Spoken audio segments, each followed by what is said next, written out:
வணக்கம் நண்பர்களே. பேஷண்ட்டுக்கு நம்ம ஆப்ரேஷன் அட்வைஸ் பண்ணும்போது, டாக்டர் எனக்கு வந்து முழு மயக்கம் கொடுத்து பண்ணிருங்க. எனக்கு வந்து முதுகுல ஊசியே போட வேண்டாம். எனக்கு தெரிஞ்ச ஒருத்தங்க முதல்ல ஊசி போட்டு ஆப்ரேஷன் பண்ணாங்க. அவங்களுக்கு இது வரைக்கும் வலி குறையல. இப்போ நம்மளுக்கு ஓபிக்கு ஒரு பேஷண்ட்டு, டாக்டர் எனக்கு வந்து டெலிவரி அப்போ சிசேரியன் சர்ஜரி பண்ணாங்க.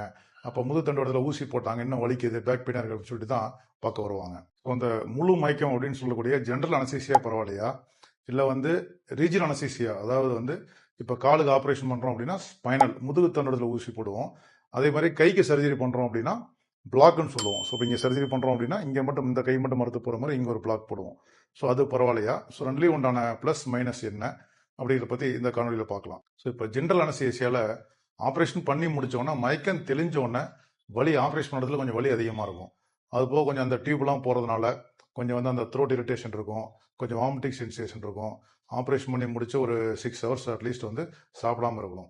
அது இல்லாமல் ஜென்ரல் அனசீசியா வந்து very high risk case, cardiac problem இருக்கிறவங்க, இல்லை ஸ்ட்ரோக் ப்ராப்ளம் இருக்கிறவங்க, அந்த மாதிரி ரிஸ்க் அதிகமாக இருக்கிறவங்க வந்து ஜென்ரல் அனசீசியா கொடுக்குறப்போ வந்து அந்த ரிஸ்க் அதிகம்.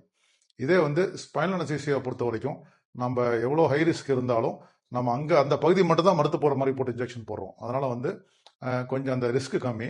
அடுத்தது ஆப்ரேஷன் பண்ணி முடிச்சுட்டு ஒரு 6 மணி நேரத்துக்கு அந்த இடத்துல, குறைஞ்சது ஒரு 6 மணி நேரத்துக்கு அந்த இடத்துல வந்து கொஞ்சம் வலி பெருசாக இருக்காது. ஸோ நம்ம அனஸ்தீசியாவில் வந்து நம்ம ஸ்பைனல் தான் ட்ரை பண்ணுவோம். சப்போஸ் வந்து ஸ்பைனலில் வந்து ஏதாவது கொஞ்சம் ஸ்பைன் ரொம்ப டிஃபார்ம்டாக இருக்குது, இல்லை ஸ்பைனல் கிடைக்கல அப்படிங்கும்போது அவங்களுக்கு நம்ம வந்து ஜென்ரல் அனஸ்தீசியா வந்து கன்வெர்ட் பண்ணுவோம். முதல்லாம் ஸ்பைனல் அனஸ்தீசியாவுக்கு வந்து ஒயிட் போர்ட் நெடில், கொஞ்சம் திக் நெடில் யூஸ் பண்ணிருந்தாங்க.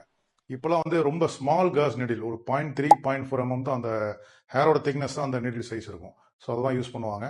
வித்தின் ஃபியூ செகண்ட்ஸில் அதை போட்டு முடிச்சிருவாங்க. அது போடுறதுமே வந்து அது வந்து முதுகு தண்டு வடத்துலையோ இல்லை எலும்புலையெல்லாம் குத்துறது கிடையாது. இந்த சிஎஸ்எஃப், செரிபோ ஸ்பைனல் ஃப்ளூயிட் ஸ்பேஸில் தான் வந்து அந்த இன்ஜெக்ஷன் போடுவாங்க. ஸோ அது போடுறதுனால கொஞ்சம் சில பேருக்கு கொஞ்சம் மைல்டாக ஹெட்டேக் வர வாய்ப்பு இருக்குது. அது வந்து ஃபர்ஸ்ட் ஒரு 2-3 நாளைக்கு தான். ஸோ அது வந்து நல்லா தண்ணி நிறைய குடிக்கணும். அதுக்கப்புறம் தலகாணி இல்லாமல் படுக்கணும். ஸோ காஃபி குடிக்கிற பழக்கம் இருந்தால் காஃபி எடுத்துக்கலாம். இது எடுத்துக்கிட்டாவே அந்த ஹெட்டேக் வந்து சில பேருக்கு வர ஹெட்டேக் வந்து அந்த 2-3 நாளே சரியாயிரும். இந்த ஸ்பைனல் அனசீசியா கொடுக்கறதுனால அந்த இன்ஜெக்ஷன் போறதுனால வர பெயின், எந்த ஒரு இன்ஜெக்ஷன் போட்டாலும் வர பெயின், அந்த பிரிக்கிங் டைப் ஆஃப் பெயின் வந்து ஒரு 2-3 நாளைக்கு ஒரு ஷார்ட் டைம் பெயினாக தான் இருக்கும். அது லாங் டைம் பெயின்லாம் இருக்காது. ஸோ இன்னமும் அந்த பெயின் ஏன் வருது அப்படின்னா, சில பேர் வந்து அந்த அனசீசியா கொடுத்து அந்த பொசிஷன் போட்டிருப்போம், அந்த பொசிஷன் போட்டு அப்படியே படுத்துருக்கனால அந்த மாதிரி பெயின் சில பேருக்கு கொஞ்சம் நாளைக்கு வரலாம். இல்லை வந்து மோஸ்ட்லி வந்து அந்த சிசரின் பண்ணுற பேஷண்ட் அனசீசியா கொடுக்கறனால அந்த மாதிரி ப்ராப்ளம் வருது.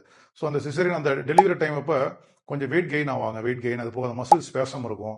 ஸோ அதனால அந்த பெயின் கொஞ்சம் லாங் டைமாக கண்டினியூ ஆகுமே தவிர இது வந்து அந்த ஸ்பைனல் அனசீசியா கொடுக்கறனால வர பெயின் கிடையாது.